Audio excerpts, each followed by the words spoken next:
추수감사절을 맞이했기 때문에 주제를 좀 멈추고 감사에 관한 이야기를 좀 나눠보려고 합니다. 오늘은 추수감사주일입니다. 여러분들 그런 생각 해보신 적 있어요?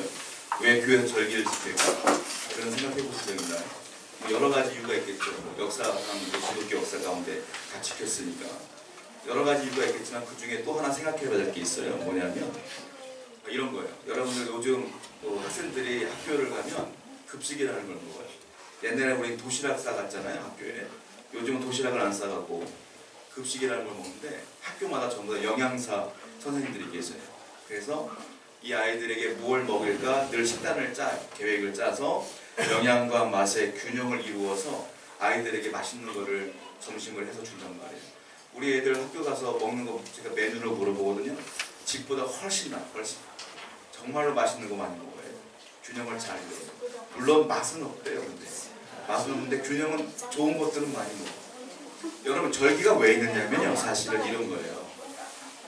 스케줄을 딱 짜는 거예요. 뭐냐면 식단을 짜는 것처럼 우리 기독교가 식단을 짜는 거예요. 왜냐하면 목사님들마다 은사가 다 다르고 관심 있는 분야가 다 다르고 목사 다 똑같지가 않아요. 여러분 보시면 알겠지만 어떤 교회를 가면 어떤 목사님 전도해라 전도해라 이렇게 말하는 분이 있어요. 어떤 교회를 가면 기도해라 기도해라. 어떤 분은 사랑합시다 사랑합시다. 그러니까 목사님들이 받은 은사가 있고 은혜가 있어서 본인들에게 관심 있는 분야들이 다 있어요.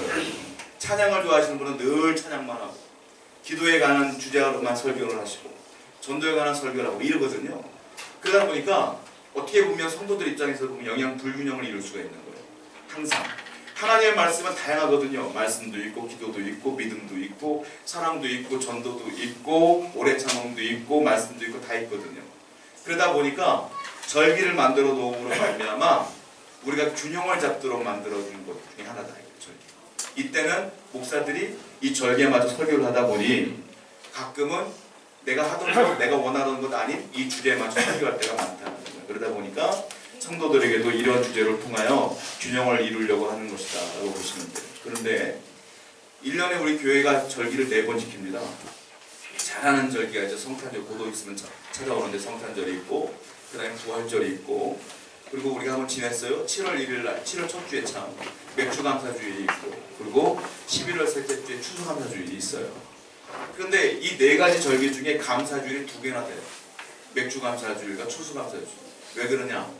신앙생활에서 가장 중요한 것 중에 하나가 무엇이냐? 감사다. 그렇기 때문에 그래요. 신앙생활할 때 감사하는 게 굉장히 중요해요. 그러다 보니까 감사절기가 2개나 있다는 거예요. 신앙을 떠나서 말입니다. 그 인간적으로 사람들을 만났을 때에 그분의 인격의 척도를 잴 때 많은 것들이 있겠지만 그 중에 하나가 감사예요. 쉽게 말하면. 어떤 분은 매사에 감사하는 분이 있어요. 어떤 분은 매사에 불평하는 분이 있어요. 그러면 우리가 볼 때 감사하는 분의 인품은 왠지 모르게 고상해 보여요. 불평하는 분은 조금 덜해 보여요. 사실. 자, 인격을 떠나 신앙으로 들어오면 말입니다. 신앙도 마찬가지예요. 신앙도 감사를 잘하는 분이 있어요.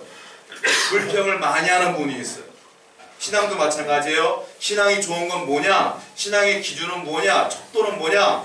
신앙의 기준은 감사의 기준과 비슷해요. 신앙이 좋은 분들은 감사를 잘해요. 신앙이 부족한 분은 불평을 많이 해요. 내가 교회를 30년 다녔는데 뭐 상관없어요. 1년 다녔든 2년 다녔든 30년 다녔든 내가 감사하는 사람이 있으면 그 사람이 신앙이 좋은 거예요. 내가 수십 년 다녔어도 늘 불평불만이 있으면 그분의 신앙이 미안하지만 조금 덜한 거예요. 하나님께서 보실 때도 이스라엘 사람들 제일 싫어하는 것 중에 하나는 뭐예요? 원망하고 불평하는 거 그렇게 싫어하셨어요. 저는 오늘 이 시간에 함께 우리 고민해봐야 할 게 있다고 생각해요. 인생을 살 때 얼마나 많은 불평이 있고 불만이 있겠어요. 얼마나 많은 어려움이 있겠어요. 그럼에도 불구하고 오늘 말씀을 통해 다시 한번 감사를 회복하길 원합니다. 오늘 본문을 보면 다니엘이 등장을 하는데 다니엘이 참 감사를 잘합니다. 다니엘의 인생은 되게 많은 인생이 있겠지만 쉽게 제가 3개로 설명해 드릴게요. 다니엘의 신앙은 3가지예요. 뭐냐면 그는 성결한 신앙인이었어요. 2번째 기도의 신앙인이었어요. 마지막 3번째가 감사의 사람이었어요. 다니엘의 인생을 논하자면 딱 3가지로 끝나요. 전반기에 보면은 성결한 삶을 살기 위해 애를 쓰는 장면이 나와요. 그리고 늘 기도했고요. 기도 가운데 항상 기도문의 맨 마지막에 보면 뭐라고 나와 있느냐면 감사합니다가 늘 나와요. 그래서 그분은 성결하신 분이고 기도하시는 분이고 감사하는 분이었다라는 거예요. 이 본문을 보게 되면 BC 6세기경의 사건입니다. BC 6세기가 어떤 때냐면 이스라엘이 바벨론에게 멸망을 당했어요. 자, 바벨론은 나라의 그 포로 정책이 있어요. 뭐냐면 한 나라의 지도자급들, 똑똑해 보이는 사람들 내 나라로 잡아가서 잘 먹이고 잘 입히고 교육을 시키는 거예요. 이스라엘 사람들에게 바벨론의 문화를 가르치고 언어를 가르치고 학문을 가르쳐요. 그래서 그 사람들이 바벨론화 되었을 때에 이스라엘을 돌려보내서 이스라엘 자체가 그들을 지도자로 사용으로 말미암아 바벨론으로 만들기 위한 정책을 세웠단 말이에요. 그때 잡혀간 게 누구냐? 다니엘이 잡혀갔어요. 다니엘과 세 친구 잘 아시죠? 다니엘과 사드락, 메삭, 아벳느고 이 사람들이 다 잡혀갔어요. 똑똑한 사람들이란 말이에요. 근데 우리가 알다시피 제가 오늘 다니엘서를 강의하는 게 아니기 때문에 다니엘서를 자세하게 설명 안 해드릴 거예요. 나중에 기회가 있을 때 제가 하나하나 설명해 드리겠지만 다니엘이 우리가 잘 알다시피 소년 시절 때 잡혀가자마자 10세 때 잡혀갔는데 그 왕이 진미를 차려줬어요. 먹어라. 먹고 이제 우리 공부를 잘 따라와라.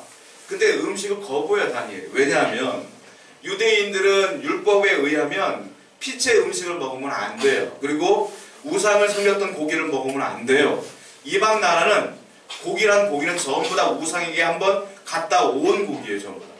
그러니까 다니엘이 고기가 있어도 먹을 수가 없는 거예요. 하나님 앞에 죄를 짓는 것 같으니까. 다니엘이 그때 목숨을 걸고 얘기해요. 나 못 먹겠다고.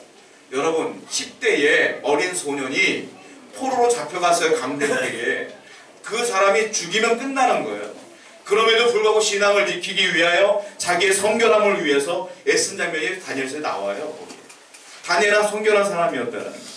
그리고 또 하나의 사건이 벌어지는데 우리가 놓칠 수 없는 게 하나가 있습니다. 다니엘은 늘 감사하는 사람이었어요. 다니엘서 2장을 보면 바벨론 왕이 느부갓네살 왕인데 이 사람이요 세계사 역사적으로 보면 굉장히 포악한 왕 중에 한 사람. 얼마나 포악한 건지 보세요. 제가 어디 꿈을 꿨어요. 밤에. 여러분 꿈을 꾸셨나요? 저는 꿈을 꿨어요. 꾼 기억만 있지 꿈 내용을 모르겠어요. 저는 꿈을 꾸면 거의 다 몰라요. 제가 기억나는 꿈은 하나님이 정말로 계시하는 꿈들이 종종 있어. 한 5년에 한 번 정도. 그때는 기억나는데 웬만한 다 기억도 못하겠어요. 제가 어디 꿈을 꾼 건 분명히 아는데 기억을 못해요. 자, 느부갓네살 왕이 꿈을 꿨어요. 다니엘서 2장을 보니까. 근데 아침에 일어났는데 자기 기분이 안 좋아. 꿈 내용은 뭔지는 모르겠는데 꿈 내용 속에서 기분 나쁜 걸 느꼈던 것 같아요. 그런 게 있잖아요. 왜?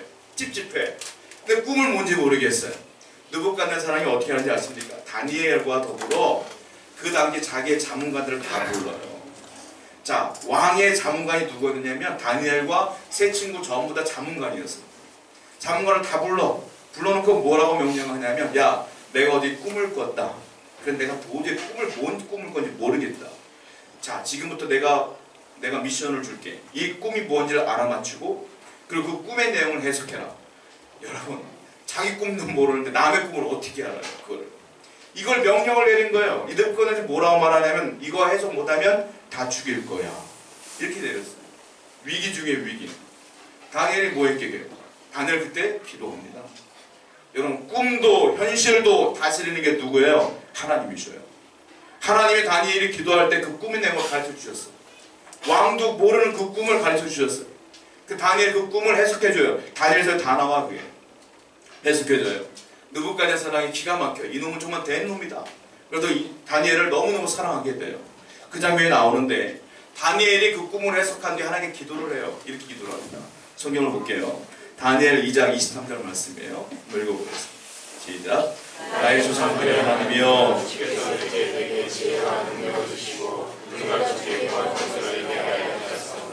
내가 주께 감사하고 주를 찬양하나이다. 곧 주께서 왕의 그 일을 내게 보이셨나이다. 사람들마다 하나님이 가끔 주시는 은사 가운데 예언의 은사도 있고 해몽의 은사도 있고 다 있어요. 근데 많은 것들이 문제가 뭐냐면 그 은사를 가진 사람들이 자기가 한 것처럼 오해하고 착각을 해요. 그래서 교단을 만들고 교주가 되고 이상한 교회를 빠져. 야, 나한테 와서 기도받아, 나한테 와서 기도받아. 이렇게. 다니엘은 절대 그러지 않아요. 뭐라고 말합니까? 나의 조상들의 하나님이여 주께서 이제 내가 지혜를 능력을 주셨습니다. 내가 한 게 아니라 하나님이 주신 거예요. 라고 말하면서 뭐라고 말해요? 그러므로 나는 주께 감사합니다. 주를 찬양합니다. 다니엘은 기도마다 항상 보면 감사합니다가 늘 붙어있어.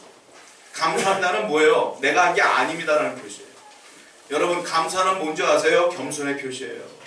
내가 한 게 아니에요. 하나님이 한 거예요. 라는 사람이 감사하지, 내가 한 거라고 생각하는 사람은, 내가 능력 있다고 생각하는 사람은 절대 감사하지 않아요. 다니엘은 그래서 늘 감사하는 사람이었고 겸손한 사람이었어요. 그런 감사의 신앙이었어요.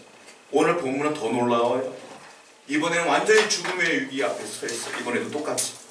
배경을 말씀드리자면, 이제 아까 말씀드렸던 그 바벨론이 무너집니다. 느부갓네살 왕이 죽었어요. 그리고 어떤 나라가 세워지냐면 메데 바사라는 나라가 세워졌어요. 그 두 번째 왕이 세워졌어요. 누구냐? 다리오 왕이라는 사람이 있어요. 다니엘이 얼마나 대단한 사람이냐면, 느부갓네살 왕에게도 인정받고 다리오 왕에게도 인정받아요. 다리오 왕도 그를 인정해요. 그리고 어떻게 말하냐면, 이 나라를 다스리는데 120명의 고관들을 세워요. 그리고 120명의 고관을 다스릴 3명의 총리를 또 그 위에 세워요. 그 3명의 총리 중에 한 명이 누구냐? 다니엘이에요. 나머지 2사람은 이스라엘 사람이 아니에요. 그 사람들은 바닷 사람이에요. 자, 그런데 시간이 흐르다 보니까 어떤 일이 벌어지냐면, 이 120명의 고관을 3명이 다스리는데 3명의 의견이 다 달라.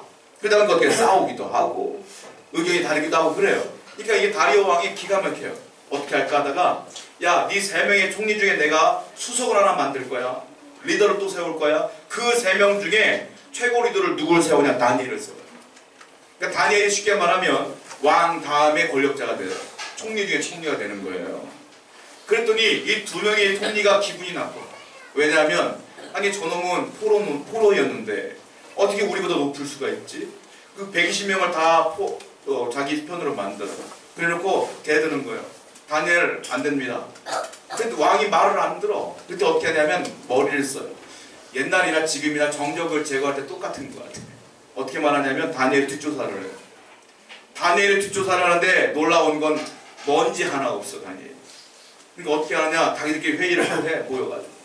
회의를 하다가 이런 결론을 해요. 자, 왕을 속이자. 어떻게 속이냐? 이렇게 속이면 돼 하고, 왕 다리오 왕에게 조서를 하나 갖다 줘요. 뭐라고 말하냐? 이렇게 말해요. 왕이시여, 다른 사람들이 전부 다 왕이 있음에도 불구하고 다른 신을 섬겨요. 이건 있을 수 없습니다.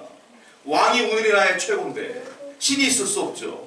그러니까 지금부터 다른 신에게 절하거나 기도하는 사람이 있으면 사형시킵시다. 이렇게 얘기를 해요. 그래놓고 30일 동안 일제 단속 기간을 딱 주는 거예요. 30일 동안에 걸리면 무조건 사형.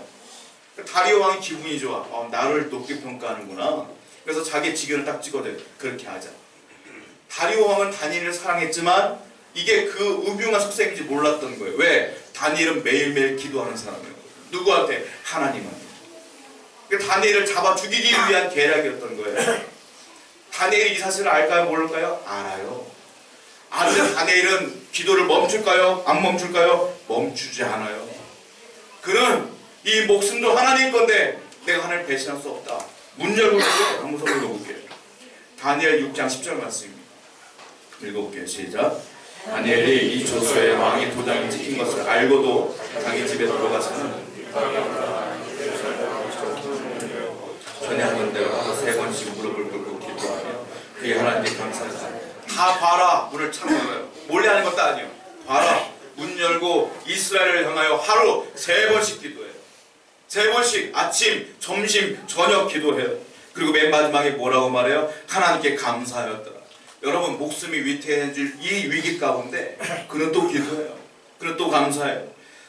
정말 대단한 분 같아요. 여러분, 인생을 살아가는데 내 인생 가운데 원하지 않는 일이 벌어지면 원망이 먼저 나와요. 다니엘은 절대 그러지 않아요. 그는 포기하지 않고 기도해. 내 목숨이 위태함에도 불구하고 또 기도해. 또 기도하고 또 감사하고 또 기도하고 또 감사하고 그렇게 삽니다.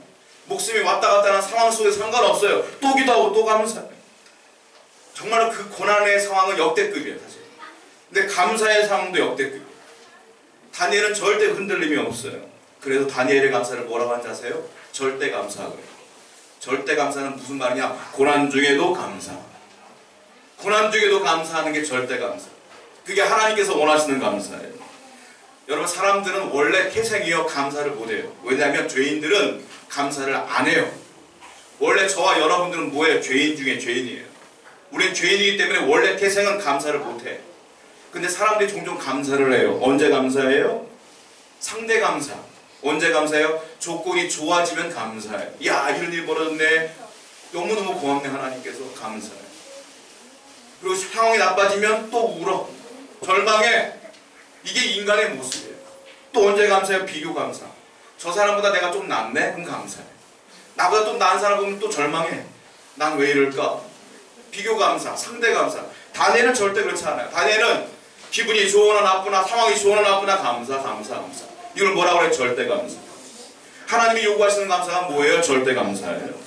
저나 여러분들이나 고난이 없을 수가 없어요. 왜? 인생을 살아가는데 평생 건강할 수 있어요, 여러분? 평생 건강할 수 없어요. 아플 때마다 원망합니까? 아니에요. 그래도 감사. 왜? 내 목숨 내 거 아니거든요. 하나님 주신 생명이거든요. 걷어가시면 어쩔 수 없는 거예요. 그래 감사한 거예요. 물질은 있다 없다 하는 거예요. 하나님이 만약에 내 물질 뺏어가려면 사기당하게 한다니까요. 하나님이 주었다 뺐다 하는 거예요. 내 거 아니에요. 감사하는 거예요. 저는 그런 생각을 해봤어요. 다니엘이 도대체 감사할 상황인가? 절대 감사할 상황이 아니에요. 30일 동안 일제단속 기간에 기도하면 죽는데 기도하고 있어요. 나는 죽는 거야. 감사할 거리가 하나도 없어. 하나님께서 역사하셔가지고 이 조서가 없어지거나 하면 되는데 그런 감사가 나와야 되는데 그런 게 하나도 없잖아요. 상황이 바뀐 게 하나도 없잖아요. 근데 감사해요. 저는 생각해봤어요. 왜 감사했을까? 다니엘의 인생을 보면 감사할 조건 딱 하나예요. 뭐냐면 항상 다니엘은 제로 베이스에 생각해요. 나는 원래 어떤 사람이야. 나는 원래 포로였었어. 내 목숨 원래 하나님이 주신 거야. 늘 이것만 생각하니까 감사해. 만약에 지금 왕 다음이 2인자인데 아니 내가 이걸 잘못하고 권력 뺏기면 어떡하지? 내 생명 뺏기면 어떡하지? 망하면 어떻게 하지? 이거 생각해서 얼마나 억울했겠어요. 근데 그거 생각 안 해요, 다니엘은. 왜? 나는 원래 없었던 사람이야. 나는 원래 내 거가 하나도 없던 사람이야. 다 0이었어요. 근데 이만큼 주신 거 다 감사한 거야. 내가 이 나이 먹고 살 것도 감사한 거야. 원래 바벨론이 이 나라 멸망시켰을 때 나 죽었어야 되는데 포로로 잡혀왔잖아. 이 생명도 하나님 거야. 늘 감사하는 거예요. 그러니까 여러분 누가 감사해요? 늘 제로 베이스 생각하세요. 감사해요. 내가 있는 걸 생각하는 사람은 감사할 수가 없어요. 내가 없었는데 주신 거야 라고 생각하는 감사하는 거예요. 여러분 태어났을 때 공기 돈 주고 산 사람 있어요? 산소를 돈 주고 산 사람 있어요? 얼마입니까 공기가 이게? 돈 주고 산 사람 하나도 없어요. 태어날 때부터 내가 숨 쉰 건 하나님이 이미 나 살라고 공기를 줬기 때문에 사는 거예요. 내 생명 그럼 누구 거야? 하나님 거예요 원래. 여러분 이 세상에 나가보세요. 이름도 모를 바이러스가 얼마나 많아. 눈에도 안 보이는 게.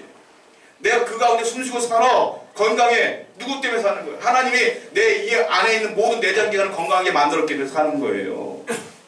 근데 그런 것들을 생각하지 않고 내가 있다가 없어지는 것 때문에 고민하는 분들은 많아요. 없어도 괜찮아요. 괜찮아요. 내가 필요하면 한 점 주실 거예요. 이스라엘 사람들이 주신 것처럼 공급해 주실 거라는 거예요. 그 믿음으로 살아야 된다는 거예요. 바울도 다니엘처럼 살았어요. 성경 한번 볼까요? 고린도전서 4장 7절 말씀입니다. 읽어볼게요. 시작. 누가 너를 나를 구별하냐? 내게 이것 중에 같이 아니한 것이 무엇이냐? 내가 받았으니 어찌하여 같이 하려는 것 같이 자랑하느냐? 바울이 뭐라고 하는지 아세요? 이거 잘 보세요. 누가 너를 남달리 구별했니? 이거 물어보는 거야. 너가 잘 나가는구나 이 말이에요. 너 성공했구나. 그런데 남들처럼 네가 잘 나가는 이유가 뭐니? 누가 너를 구별했니? 이렇게 물어보는 거예요. 또 뭐라고 말합니까? 내게 있는 것 중에 받지 아니한 것이 무엇이냐? 야, 네가 갖고 있는 것 중에 지혜, 명예, 건강 다 받은 거야 이 말이에요. 누구한테 받았을까요? 하나님한테 받은 거라고 바울이 말하고 있는 거예요. 자, 네가 받았은즉 어찌하여 받지 아니한 것 같이 자랑하니 이 말이에요. 넌 다 받은 건데 어찌하여 안 받은 것처럼 교만하냐 이 말이에요. 바울이 말해요. 여러분에게 주어진 모든 것들은 하나님이 받은 거, 하나님 주신 거라고. 다 주신 거라는 거예요. 근데 어찌하여 안 받은 것처럼 내가 한 것처럼 내가 읽은 것처럼 교만하며 사느냐. 바울은 평생 이렇게 살았어요. 뭐든지 제로 베이스. 난 다 받은 거야. 그러니까 늘 감사해요. 또 말씀 볼까요? 빌립보서 4장 6절 말씀 볼게요. 시작. 아무것도 염려하지 말고 다만 모든 일에 기도와 간구로 보세요. 아무것도 염려하지 말고 이 말은 무슨 말이냐면 지금 염려할 거리가 있다는 소리예요. 지금 고난 중에 있다는 소리예요. 그런데 그 가운데 염려하지 말아라 이 말이에요. 왜냐하면 다만 모든 일에 기도해라. 기도해라. 고난 있어도 기도해라. 그리고 너희 구할 것을 감사해. 감사하면서 하나님께 나아가. 그럼 하나님께서 모든 걸 역사하시. 이거는 바울의 신앙 고백이에요. 나는 어떤 역경에도 하나님께 기도했어. 어떤 역경에도 감사했어. 똑같은 거예요. 다니엘과 똑같은 거예요. 저 여러분들이 말씀대로 살려고 애를 쓴 다음에 이 말씀대로 살아야 되는 거예요. 고난이 있어도 기도하고 고난이 있어도 감사하고. 할렐루야. 그런 신앙이 우리 가운데 있어야 된다. 바울은 그 얘기를 하고 있는 거예요. 또 성경을 볼까요? 빌립보서 1장 23절과 24절입니다. 시작. 내가 그들 사이에 있었으니 차라리 세상을 떠나서 그리스도와 함께 있는 것이 훨씬 더 좋은 일이라. 그렇게 하고 싶으나 내가 육신으로 있는 것이 너희를 위해 더 유익하니라. 자, 두 가지예요. 뭔 얘기냐면 이런 얘기예요. 내가 그 둘 사이에 끼었다. 나는 끼었다 지금 끼었는데, 자, 내가 세상을 떠나서 한번 죽는다는 소리예요. 내가 죽어서 그리스도와 함께 있는 것이 내게는 더 좋은 거야. 나는 죽고 싶어 이 말이에요. 너무 놀라운 고백이에요. 나 지금 죽고 싶어. 죽어서 천국 가고 싶어. 천국 가서 주님과 함께 있고 싶어 이 말이에요. 그 뒤에 보세요. 그런데 난 그렇게 하고 싶은데 내가 육신으로 있는 것이 살아있는 것이 말이에요. 살아있는 것이 너희를 위해 더 유익하다. 무슨 말일까요? 내가 있어야 이 말씀을 너에게 전할 수가 있고 내가 있어야 너희에게 복음을 전할 수 있으니까 너희들한테는 내가 있는 게 유익한 거야 이 말이에요. 다른 말로 말하면 무슨 말이냐면 나는 죽어도 괜찮고 나는 살아도 괜찮아 이 말이에요. 그러니까 항상 바울은 뭐예요? 감사가 있을 수밖에 없어요. 어려워도 감사. 감사해도 모든 것을 감사할 수밖에 없는 거예요. 이런 신앙이 우리 가운데 필요하다. 여러분 바울같이 다니엘같이 위대한 사람처럼 똑같이 살 수는 없지만 이러한 신앙적 마인드를 갖고 살 때에 우리는 언제나 감사할 수가 있어요. 그러면 다니엘이 그렇게 감사했잖아요. 그 인생을 보면 행복했을까요? 불행했을까요? 그는 늘 행복했어요. 늘 정적이 있었지만 포로였지만 늘 행복했어요. 그리고 늘 승리했어요. 그리고 다니엘의 삶을 보면서 하나님이 증거되어졌어요. 여러분 이 놀라운 사실을 보시기 바랍니다. 다니엘은요 전도하고 싶어도 전도를 못해요. 왜냐하면 포로로 잡혀가서 이방신을 섬기는 그 나라에서 어떻게 전도를 할 수 있겠어요. 그러나 전도할 수는 없지만 열심히 하나님을 위해 살았단 말이에요. 어떻게 해요? 기도하며 감사하며. 근데 그 결과가 어떻게 나오는지 아세요? 그를 통하여 왕이 변화돼요. 왕이 회심되어져. 하나님이 증거되어진다는 거예요. 여러분 행복한 게 먼저겠어요? 감사하는 게 먼저겠어요? 행복하니까 감사할까요? 감사하니까 행복할까요? 감사하니까 행복한 거예요. 여러분 사람들은 오해를 해요. 내가 좋은 일이 벌어지니까 감사한다. 아니에요. 감사하니까 행복한 거예요. 내가 많은 걸 소유했어도 감사함이 없으면 불행한 사람이에요. 그러나 내가 아무것도 없어도 감사하는 사람은 행복한 사람이에요. 닭이 먼저겠어요? 계란이 먼저겠어요? 이거 풀리지 않는 해답. 닭이 먼저예요? 계란이 먼저예요? 제가 성경적 정답을 말씀드릴게요. 닭이 먼저예요.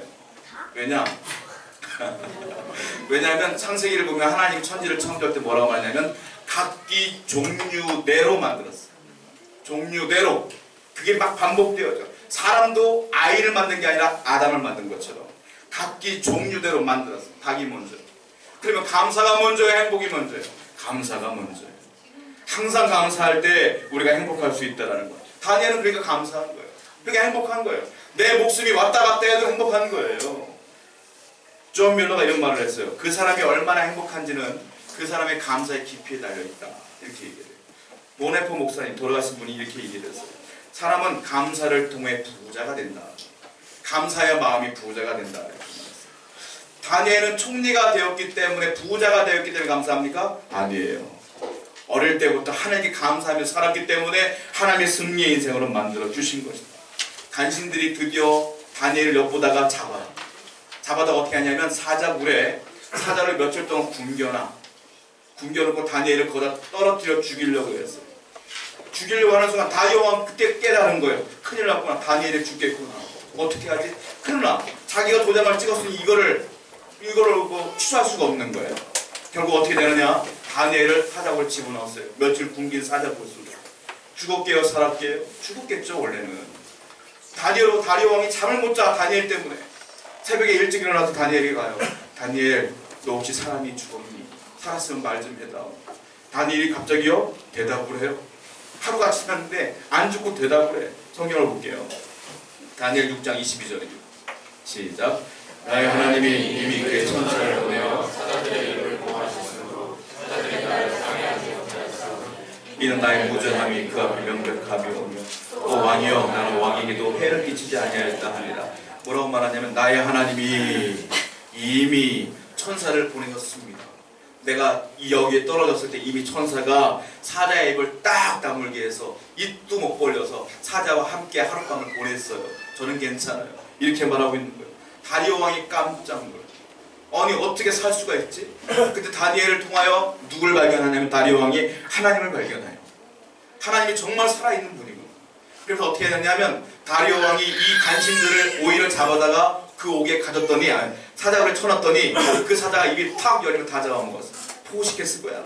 다 잡아먹었어요. 결국 다니엘이 끝까지 하나님의 영광을 나타나게 돼요. 승리하게 돼요. 다니엘은 전도할 수 없었어요. 그러나 이 상황 가운데 하나님이 그를 보고 다니엘의 삶을 보며 다리오 왕을 바꾸셨어요. 다리오 왕이 어떻게 되는지 아십니까? 조서를 내려 나중에. 조서를 크게 내려. 성경을 보겠습니다. 다니엘 6장 26절과 27절 말씀드릴게요. 시작. 내가 이제 조서를 내리노라. 다 다니엘이 하나님 앞에서 떨며 두려워할지니 그는 살아계신 하나님이요 영원히 변하지 않으실 이시며 그의 나라는 멸망하지 아니할 것이요 그의 권세는 무궁할 것이며 그는 구원도 하시며 건져내기도 하시며 하늘에서든지 땅에서든지 이적과 기사를 행하시는 이로써 다니엘을 구원하여 사자의 입에서 벗어나게 하셨습니다 하였다. 왕이 고백하는 게 완전히 목사가 고백하는 것처럼 고백해요. 완전히 신앙으로 바뀌었어요. 그래서 온 나라에 공포하는 거예요. 살아계신 하나님은 정말 살아계신다. 이제 하나님을 믿어라. 또 온 나라가 하나님을 믿게 되는 거 아닙니까? 왕을 따라서. 여러분, 내가 감사하고 기도하며 살았더니 어떤 일이 벌어져요? 개인적으로 행복해지며 늘 삶에서 승리하게 되며 그리고 나중에 하나님께서 그를 통하여 증거하게 된다는 사도행전 16장을 보게 되면 바울 얘기가 또 나와요. 바울이 빌립보 감옥에 신라와 함께 갇혀요. 옥에 갇혔어요. 사형을 언제 당할지 몰라. 근데 그런 상황에서 뭐 하는지 아세요? 밤에 둘이 앉아서 뭐 하는지 아세요? 기도해요. 둘이 앉아서 뭐 하는지 아세요? 찬송해요. 찬송하며 기도해요. 그때 옥이 막 흔들며 지진이 일어나. 어떤 일이 벌어져요? 막 무너지고 옥문이 다 열렸어요. 모든 죄수들이 다 도망갔어요. 안 도망간 사람 두 사람이 있어요. 누굽니까? 바울과 실라는 안 도망가고 여전히 기도하고 찬송하고 있어요. 그때 간수장이 죽으려고 그래요. 왜? 다 죄수가 도망갔으니까 책임을 나한테 물을 거 아니에요. 나한테 책임을 물으면 가족까지 다 사형이야. 나만 죽으면 된다 해서 스스로 목숨을 끊으려고 했어요. 근데 바울이 뭐라고 말합니까? 난 안 도망갔다. 내가 제일 중요한 죄수 아니? 난 안 도망갔으니까 죽지 말아라. 이 간수장이 너무 감동을 받아서 바울과 실라를 자기 집으로 데려가서 씻겨요. 몸을 씻겨요. 그리고 맛있는 걸 대접해줘요. 그리고 그 앞에 나와 내 와이프와 내 아이들 다 불러 모아서 하나님 말씀을 들어요. 그 바울이 그 안전으로 그 사람들에게 복음을 전해요. 그 사람 다 예수 믿고 세례를 다 받았어요. 그리고 그 사람들이 교회를 세워. 그 교회가 빌립보 교회예요. 이 놀라운 사실이 벌어져요. 어떤 일 때문에 벌어진 거예요? 바울과 실라는 그 가운데도 기도하고 그 가운데도 감사했더니 하나님이 승리하는 삶이 되었고 모든 하나님의 복음을 증거하는 자리로 만들어 주셨던 것처럼 저와 여러분들이 이제부터 다시 감사하며 기도하며 삶을 산다면 여러분들을 통한 놀라운 기적과 이적들이 나타날 줄로 믿습니다. 우리 함께 찬송하겠습니다.